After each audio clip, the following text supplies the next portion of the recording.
of 1,212 days since Richard vanished from the barracks there.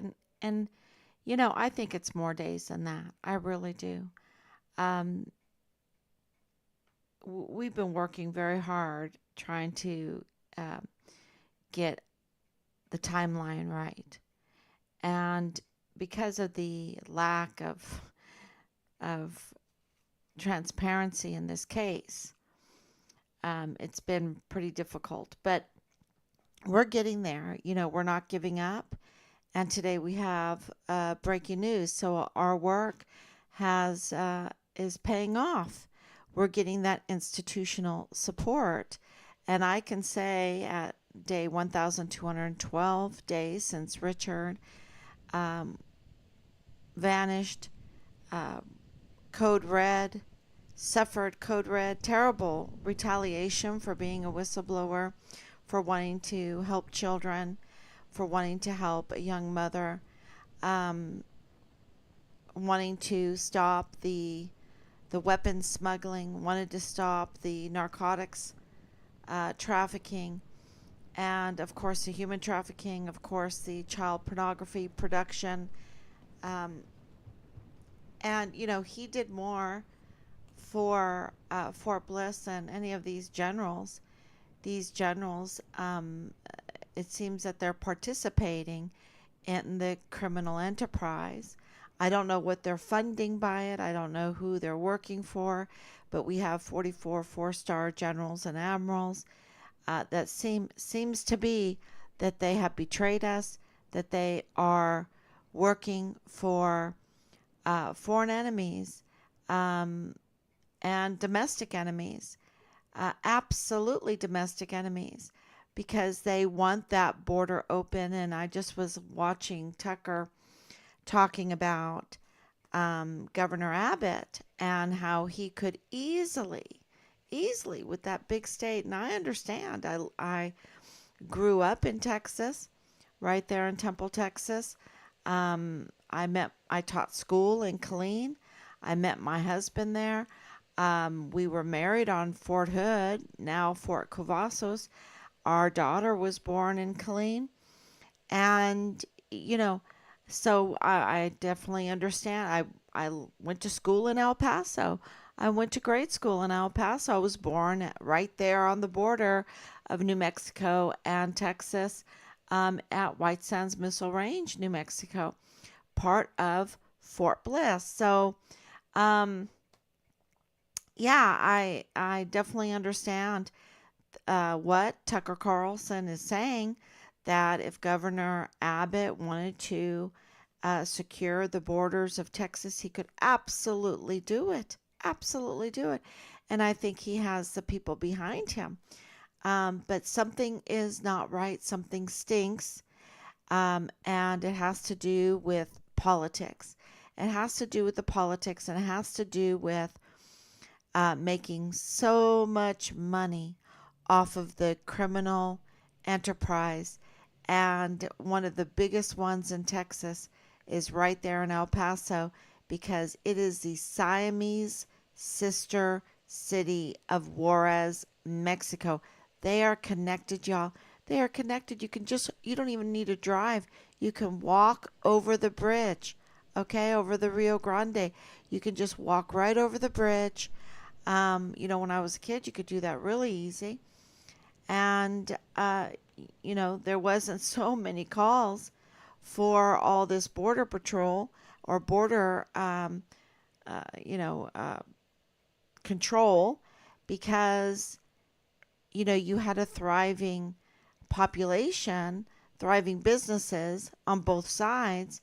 There wasn't so much of this need. But see, with this criminal enterprises, you've had the bullies, you've had these cartel like leaders in El Paso, cartel over in Juarez, gain momentum, gain power.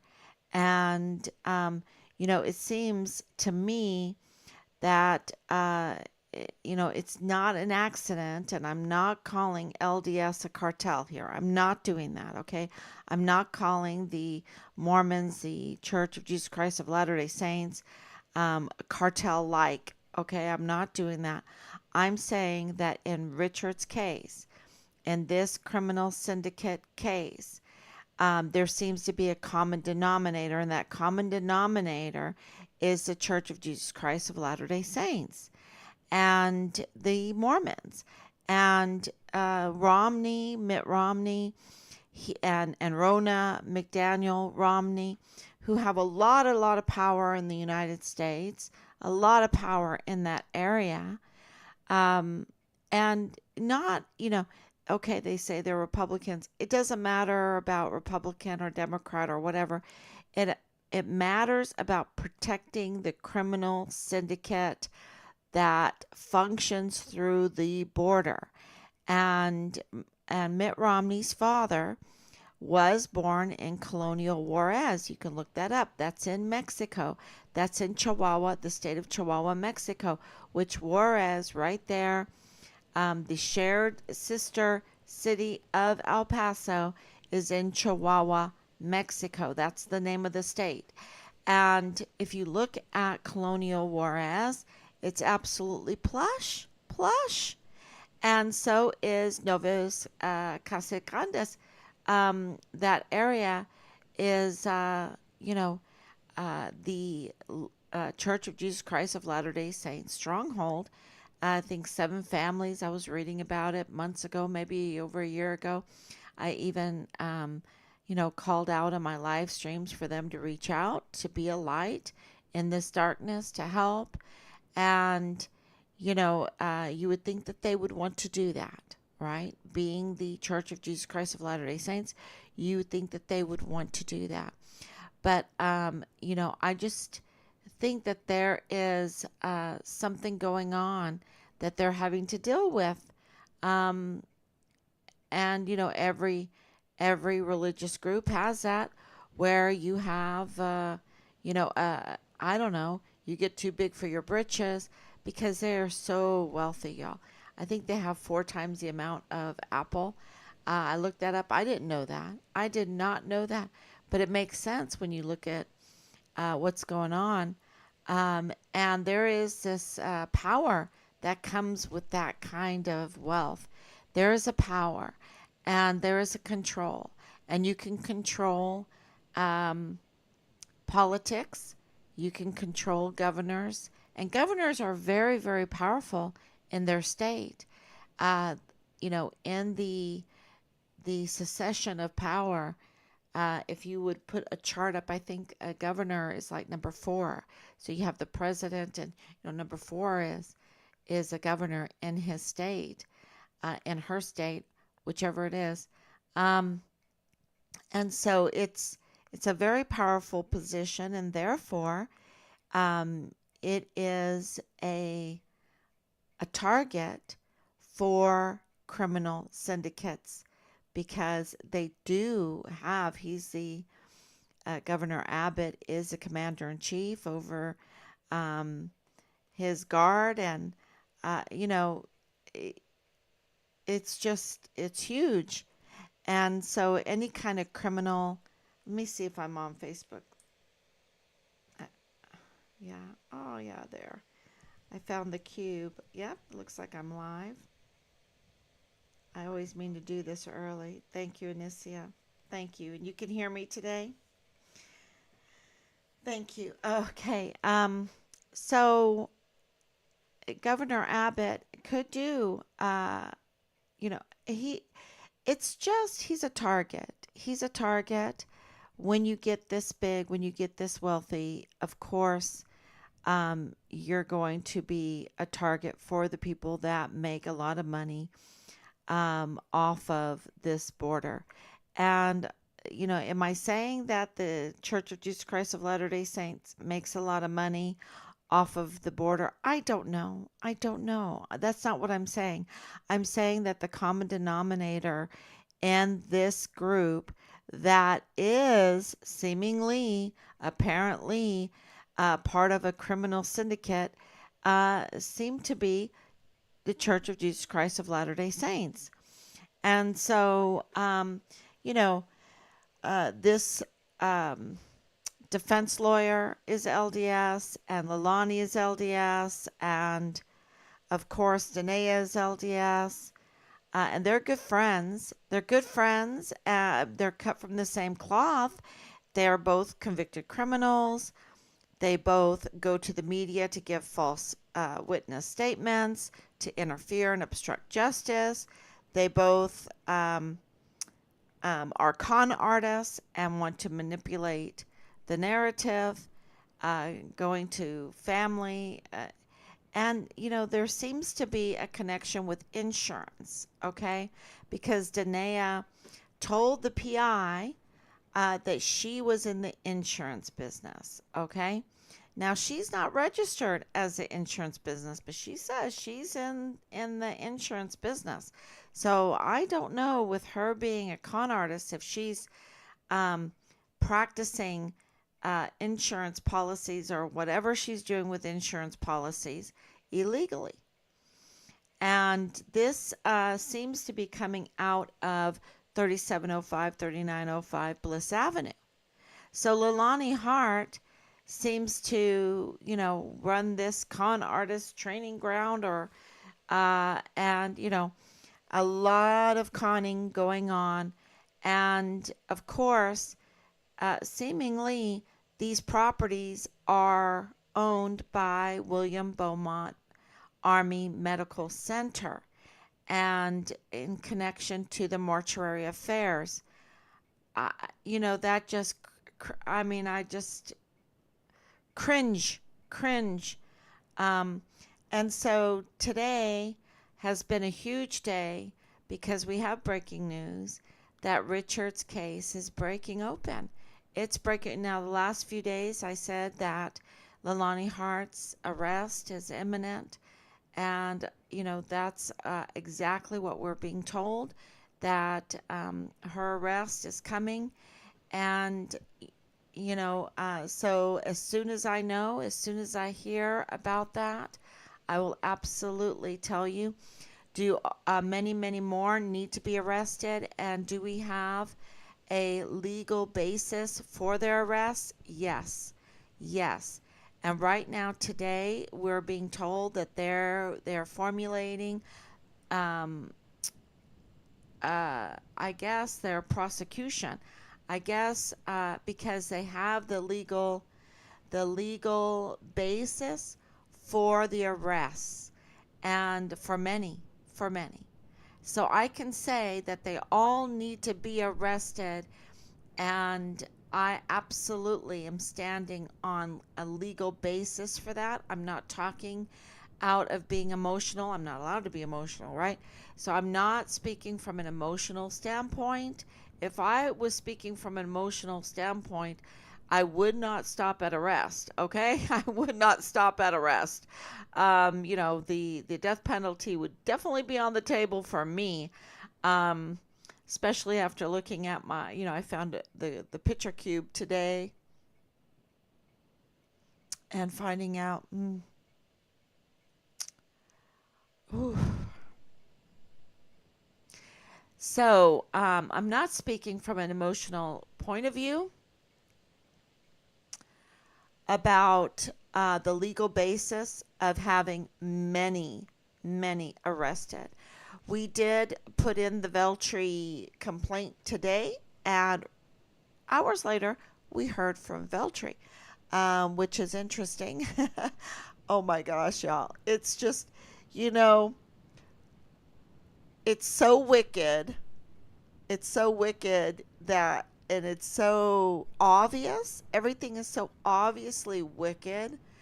The emotions do make you have some humor, uh, if you can, in this case. If you can't, I don't know.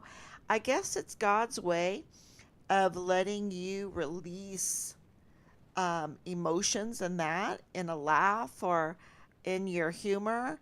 Um, I just don't know why that happens, but it absolutely happens in all of this because just wait until what I have to tell you. Um, so Yeah, so she got back.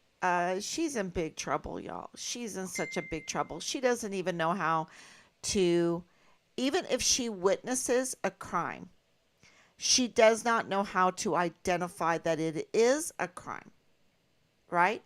So if she cannot even identify what a crime is and try to stop it and document it and prosecute it, how in the world can she be trusted and given the lead over our son's case? Um, I'm getting messages. I'm getting lots of messages.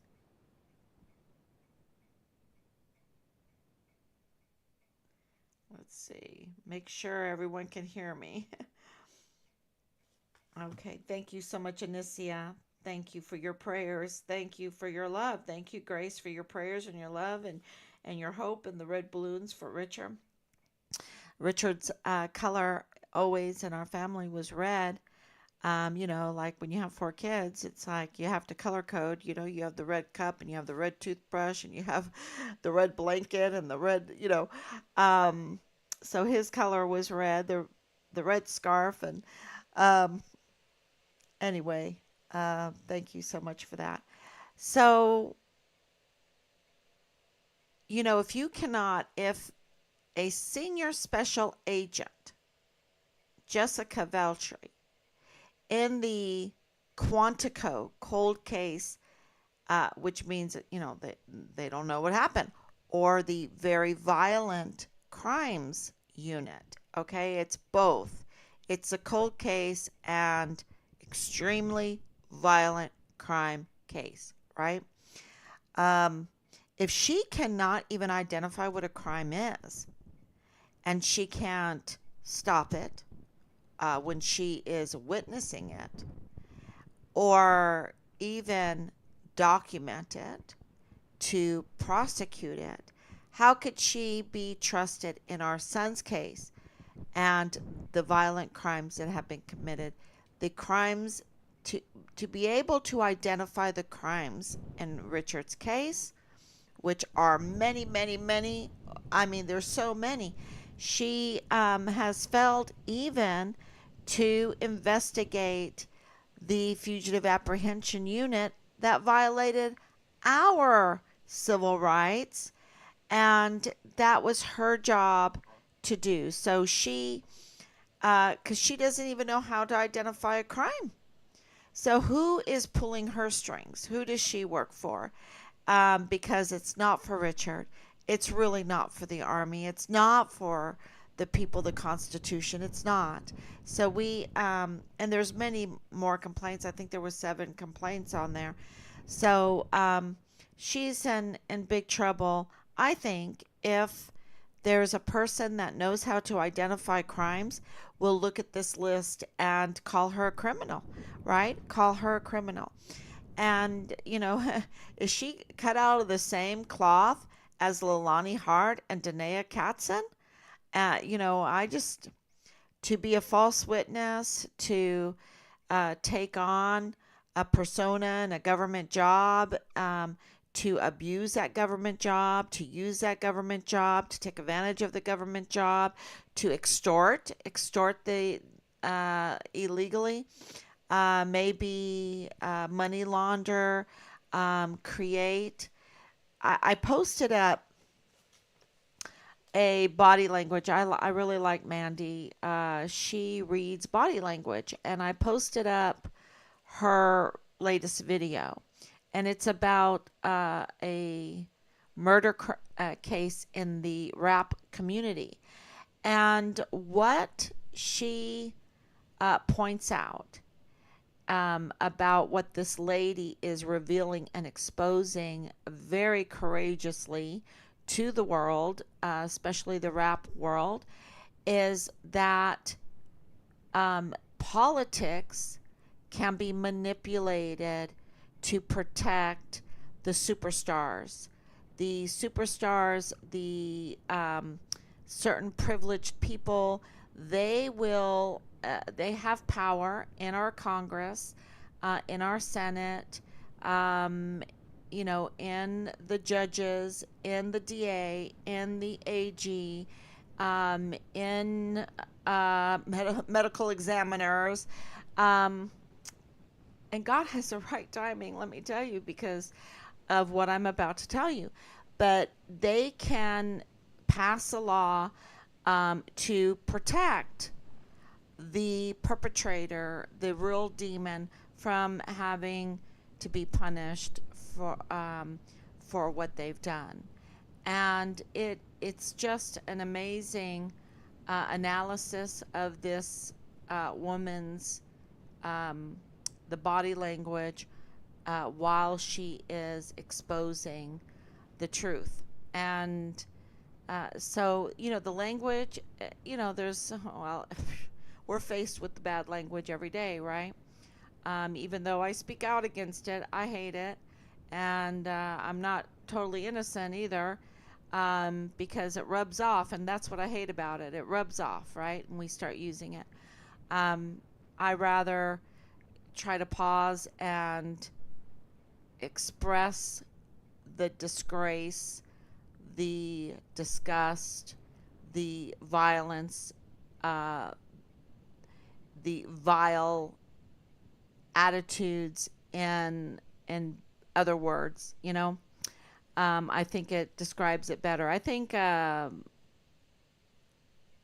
people have a real gift for gab, real gift for vocabulary, and I'm always jealous of their huge vocabulary. I'm getting warm because of what I'm about to tell you.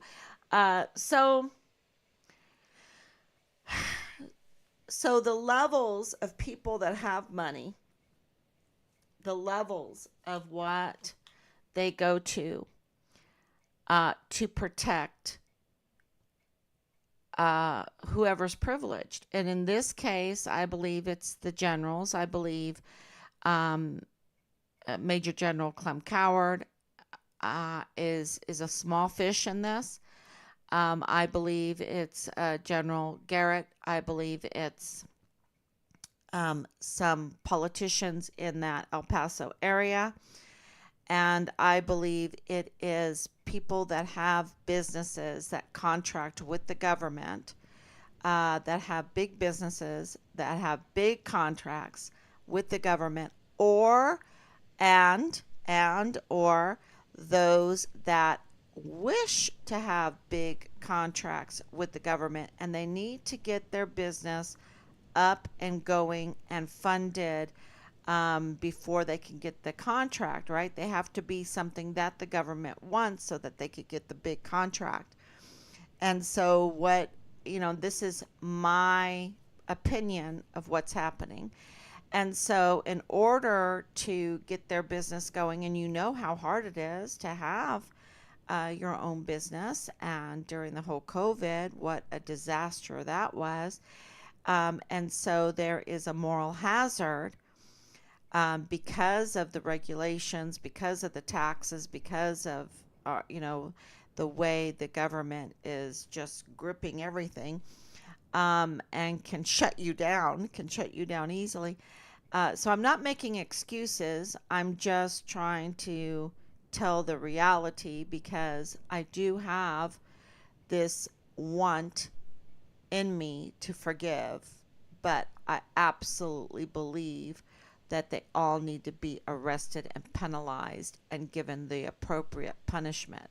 But I don't want to feel, full of hate and emotion. Okay, so I try to not analyze what is going on that would make them be so evil. Okay, and so in order to get their big operations going, they participate in a criminal syndicate, and they'll do the human trafficking. They will do the marketplace for illegal drugs in the barracks, because they the soldiers are an easy target, right? They're young, they're away from home, and they're an easy target, and so they are targeting our service members And of course, they're targeting our young people in the cities surrounding the military. And, there's big money because the soldiers get a paycheck. They get a paycheck. And, they pass these laws or these regulations or whatever, these perks that we're going to give $25,000 for an enlistment bonus to these young soldiers, and they know exactly when the $5,000 payouts come because there's, like different um, payouts every so many months or years, right? And they know exactly when that's going to happen. And so it really is a business plan, and they, uh, bring in a 14-year-old girl to live in the barracks and prostitute them out to these soldiers. They put the Class 6 right beside the barracks so that they can stay drunk all the time. And they have probably invested interest in these companies for, booze. And they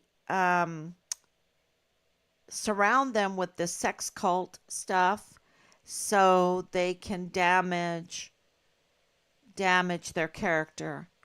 And if there's a rape, if there is a witness to a rape, if there is this 14-year-old girl being prostituted out, if there's other people being prostituted in the barracks, if they're getting high, if they're committing suicide, if all of this is to swirl downward into the void, so that somehow they've got it covered. If you have PTSD, we got you covered. We're invested in the pharmaceuticals. If we're um, weapons smuggling, we got you covered, because maybe you feel like that's not going to hurt anyone, and you'll participate in that to get a few hundred, few $1,000s every so often. Um, but the big man gets the big money, right? And so then they use that money to fund their big businesses. It's all, the ones that know what's going on, they're the ones that get the fat paycheck, and they use it. And the CIA just came out and said that this CID agent said that the CID was running a drug ring in order um, to bring that into their coffers, the CIA coffers, because they don't get enough money, whatever, for additional projects or missions or whatever that the CIA does. And um, so this insurance fraud, I mean, they find a way. They find a way. And if you have these bigger people on the outside cashing in on this to get these big businesses to pay for equipment, especially, building equipment. Maybe, you want contracts to build for the government, or maybe you want to fly for the government, or maybe you have the high altitude balloons for the government for satellites and things like that. Um, then you need that costs a lot of money, so you need to get the equipment, you need to have everything, and so you participate in these crime syndicates and make money, and then you say, look at me, I'm ready for a government contract, I have what you want, I have what you want. And then then you have these big defense corp companies, you know developing. So, and it's very, very big money. Um, so if you have this big money, you want to protect yourself because you're participating in crime. So you have to have the proper DA in there. You have to have the proper, district attorney, attorney general, the proper defense lawyers that even would fabricate evidence, fabricate witnesses, fabricate, you know, um, even intimidate, you know, uh, someone that has no moral compass at all to do your dirty work. And this lady today on this body language um, reveals that that is happening, that is absolutely happening. And in Richard's case, what's breaking now, and let me give you some backstory about what we've been working on. So, Team Find Richard Halliday has been working on sharing, right? And we have been working on writing letters to all the uh, anybody in law enforcement or our government, politics, everything. And Rob, of course, behind the scenes with our family, we when we started getting bullied and harassed, and even my mother was getting harassed, even when my father was sick. I mean, these people have no humanity left in them. I mean, it is so bad. Um, so we decided that really, I would be the face. I would be the PAO. I'm the PAO for Find Richard Halliday. Um, for Team Find Richard Halliday. So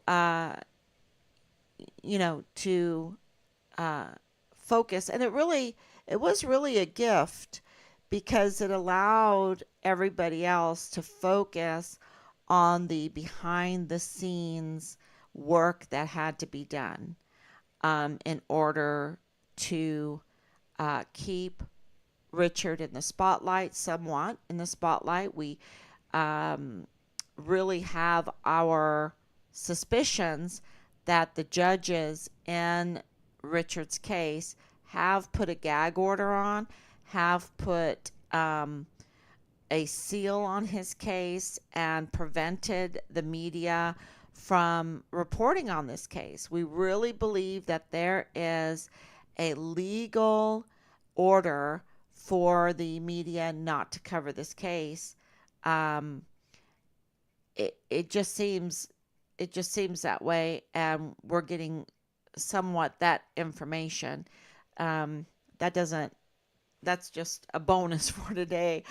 It's not our breaking news. Our breaking news that's breaking uh, this case open is that there are irregularities with the district attorney that are now being exposed, and that our son's case has been mingled together with the Walmart case, the Walmart mass shooting case, that the Walmart mass shooting case is being investigated for a reason because it's mingled with Richard's case, and it's these same people, same defense attorney, um, and the judge. There's irregularities with the district attorney. What all happened between Yvonne Rosales and the elected district attorney versus just someone that was brought in, and the DA is the one that prosecutes. Okay, the DA is the one. I'm learning all of this. You would think that I would know it, but I'm learning all of this. Um, and the DA is like a big dog of Veltri. I hope I'm saying that right. Um, but they have to identify the crime. So they have to know crime in order to identify crime. And when they identify the crime, they have to document the crime. And then they have to prosecute the crime. And so they are the prosecutors. So they identify the crime, they then document the crime, and they prosecute the crime. And that's their job, okay? So with Richard's case, they've always been involved, okay? They've always been involved. And that's how we knew that Leilani Hart was all over Richard's file, because her notarized affidavit was all over the file, was part of the file of Richard's file. And it's these same people in the Patrick Crucius case, which was happened in August of 2019, the mass shooting, 23 people killed. But it was the same medical examiner that is on our autopsy report for Richard. Okay, this doctor Rascon Ortiz. Rascon, I hope I'm pronouncing it right. I don't think I am. Rascon Ortiz. That is on there that we have been inquiring about, that presided over Richard's autopsy and death certificate and all of that. Okay, that's what we are getting. That's what we have inquired. But until today, I mean, they have avoided and the uh, answering any of our questions at all, which is also illegal. So they rather commit a crime than be than do their duty and tell us yay or nay about Rascon Ortiz, Dr. Rascon Mario A. Rascon Ortiz.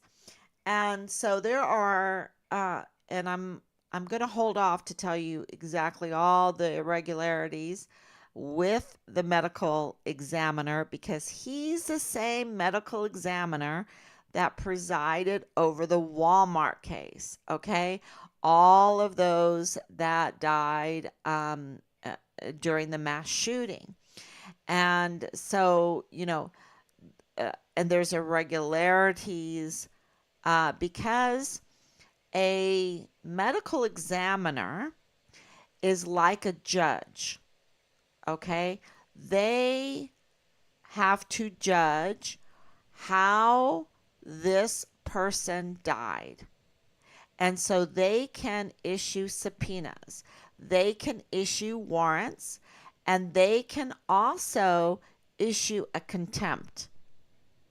So a medical examiner is like a judge, and it's a very important position. Okay. Keep that in mind. I'm going to, let you wrap your head around that one because it took me a little bit. I don't know. Maybe you're quicker than I am. Um, and yeah, that is very important to understand, that a medical examiner is like a judge, and it makes sense, right? It absolutely makes sense. You have to judge how this person died. Now, there are regularities with that, and it seems like this is what's breaking Richard's case wide open. Um, and not just that, because of these irregularities that are huge. They are huge. That's all. And are they? And I can say this. I can just let you think about this, right? Let you think about this. If William Beaumont Army Medical Center are the owners of 3705 and 3905 Bliss Avenue, and Eddie Rocha seems to be involved with mortuary affairs, Lydia Rocha seems to be involved in liaison with mortuary affairs. Um, they seem to have a history, a family history of funeral um, business in their family, even over in Juarez. Okay, even over in Juarez. Um, what's going on in those houses? What's being used there? What's going on? And is there a medical examiner involved in them? If they are part of an annex for mortuary affairs, is there a connection with the medical examiner, and what are the irregularities with the medical examiner? So those are the questions. Now, I've got some answers, but I'm going to wait until I know more, and think about this. Think about this overnight. It's huge. My husband and I were like, "Oh my God," um, and let you know about that. The other thing that's going on is with the DA. There are huge irregularities with the DA. What does this mean? There is a chance, y'all, that this whole Walmart case is a botched case like Richard's case. Okay? That there's criminal activity behind the Walmart case, like in Richard's case. We absolutely 100% we can tell you that Richard's case is a botched case, and it is criminal activity, totally criminal activity. And now we have a basis to say a lot of people need to be arrested. A lot of people, not from emotion, but we, as of today, we have so much anyway, but now really, because we're getting institutional support and all of the evidence that we have been collecting. And a major part of that is the monies, the millions of dollars. And we requested open records for both the Patrick Crusius Walmart case, the defense of Patrick Crusius, and also Richard Halliday case. And we wanted to know because the same people were involved in both cases. And so we wanted to, because we have the right to that transparency, to look at that information, especially the money. Always follow the money, right? Follow the money, follow the money, follow the money, right? And I even suggested, and I got really a lot of hate for this, is saying, have you uh, gotten warrants? Have you looked into Richard's units leaders' bank accounts? And they were not too happy with me for asking that, because, I'm like, you got to look at the money, right? You got to look at the money. That is, very important for any investigation. That. So, and the response of that was so insane, that it created red flags, more red flags for us. So there is irregularities with the medical examiner, and the same medical examiner is for the Walmart case than what we also have for Richard's case. And of course, we have no body, right? We have no body because, they don't want to give it to us. They don't want to give it to us because, oh my gosh, um, yeah, they don't want to have another Guillen. But this is beyond Guillen now, and that is no disrespect for Guillen. But Richard is a Vanessa Guillen first absent soldier. And it's like disrespecting her all over again, dishonoring her all over again, murdering her all over again. And so this is beyond this. Um, it's just a contempt for our service members. That's what this is. And extorting from them, profiting off of them, creating a business plan of criminal activities around our military installations, and betraying the oath uh, to protect the Constitution, which is, um, did the DA take the oath of office? Did he take the oath of office when he, you know, um, isn't that what you're supposed to do? Is protect the Constitution, the land, and the people. And so the other huge, what's breaking this whole thing is the judges. The judges seem to be similar, uh, and we're still getting that information together. But it really is looking. Mm, there's irregularities with the judges, okay? With the Petrocrucius case, the Walmart case, and they are still, just what was it last month? What was his name? What was his name that is part of the Spencer, Joe Spencer?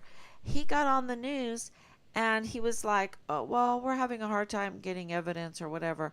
I mean, you're in like 4 years and are you like Veltri that you didn't do a physical investigation? Right? Are you like Veltri didn't do a physical investigation? You can't identify evidence. You can't identify a crime. You can't document evidence. You can't document a crime. You can't prosecute evidence. You can't prosecute a crime. It's just the incompetence or the cover up, right? It's the incompetence or a cover up, working for someone else besides who pays their bills. And maybe someone else pays their bills because they're getting money on the side. I don't know. But I can just tell you this, it's looking very botched to me. It looks like a botched Walmart case, and with the same people that botched Richard's case. And we are 110. Can I do 110? Can I do 120? Can I do 1,000% sure that Richard's case is a botched case?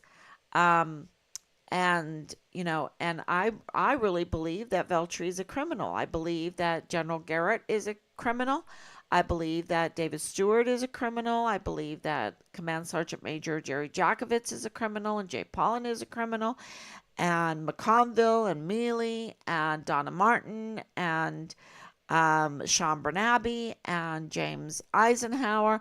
I believe they are major criminals in this, and it's breaking open, because they had their duty to get justice for Richard, and they rather retaliate against him continuously and severely even after his murder. Okay? And, that is very clear to us. So, but it looks like the same thing is with the Walmart case. And, 23 people died in that. 23 people. And, it's just, and I do believe, if someone can tell me if the creature that, and it's interesting, the news about this death row inmate that in 2001 kidnapped out of what, took this little girl, 5-year-old girl, out of Walmart. Can you imagine the horror that poor mother has suffered for over 2 decades, way over 2 decades now? Um, oh my God, I just can't even imagine. And and what they're saying is that he murdered her, right?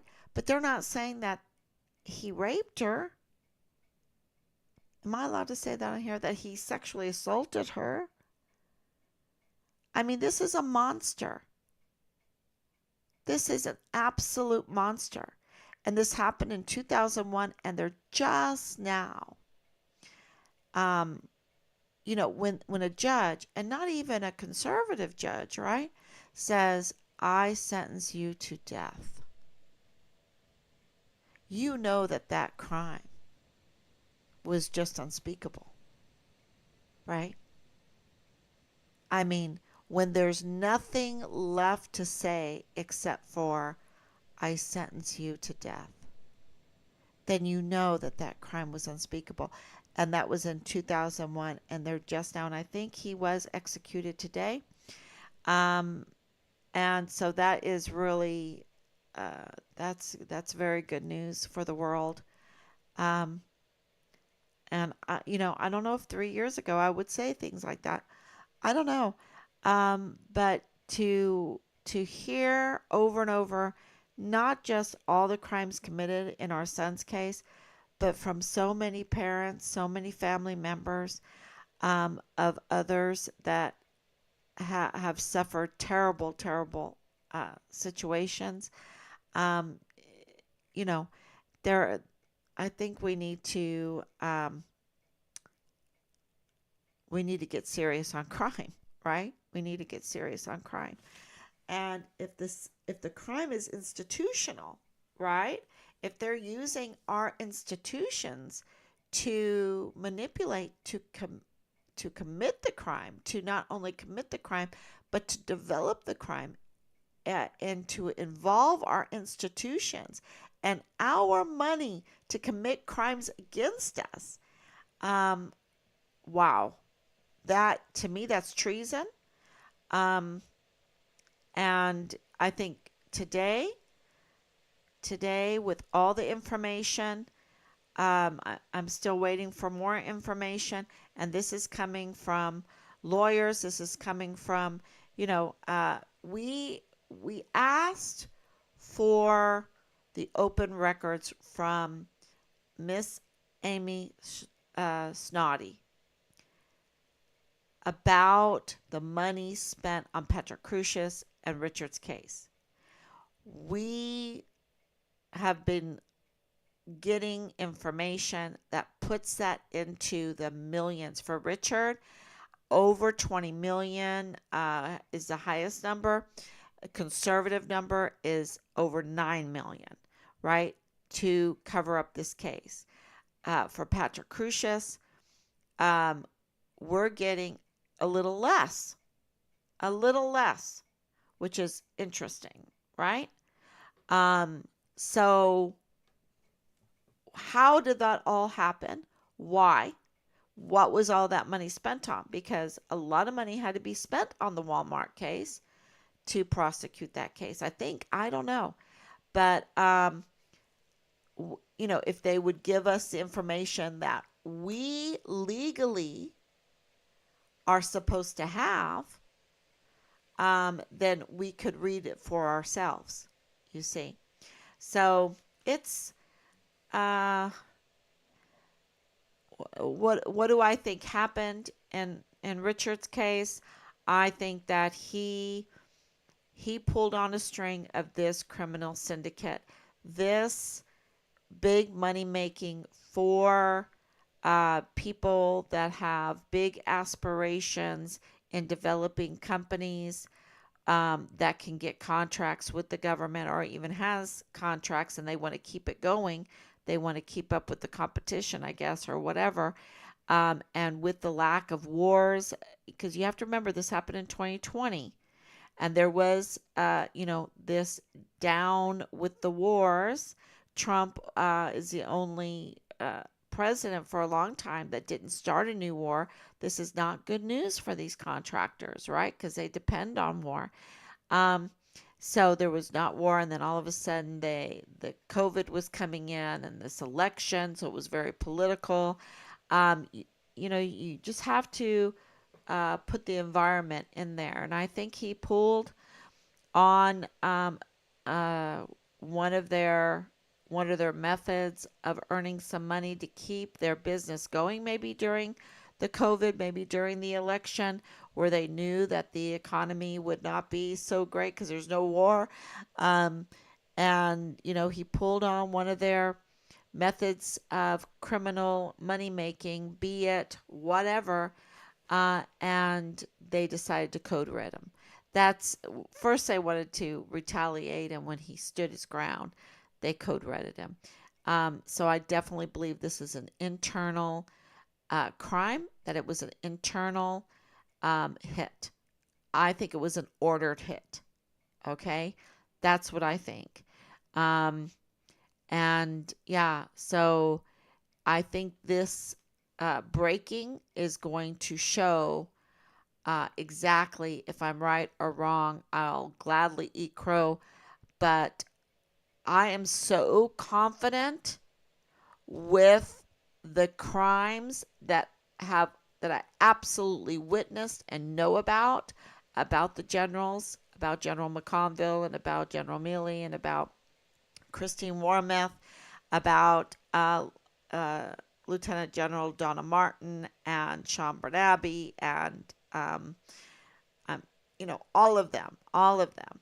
Um, I'm so confident that this would just be added crimes. It just would be added crimes. And so, yeah, and it needs to be cracked open. And we thank you for your support. What you do, watching, sharing, contacting your congressman or congresswoman. It doesn't even matter if they are on the opposing side. The woman in the Bible that nagged the unjust judge, right? She got justice even from an unjust judge. So we need to keep going, keep putting the information out there, and please sign the petition for the soldier. We have not forgotten about him through all of this. And um, yeah, because if Veltri can't even identify a crime that she witnessed, wow. And so I think that we need to protect this soldier that wants the congressional inquiry. And so please sign the petition and get others to sign it too. Okay, everyone, thank you so much. That's the bell tolling. And um, yeah, I will be back tomorrow, God willing, if you have any questions now. Yeah, we are still getting word that Leilani Hart um, is expected to be arrested at any time. And we are still working um, to hold accountable El Paso Matters and Angela Kachurga, because what she has done, oh my gosh, she needs to be arrested too, right? She needs to be arrested too. And yeah, so it's just so many, but we have a legal grounds now to say it. And tomorrow I will absolutely, as soon as I wrap my head, I need just a little bit more time to uh, analyze the information that was coming in today. So thank you so much. God bless you. And I will be back tomorrow, God willing. Bye bye.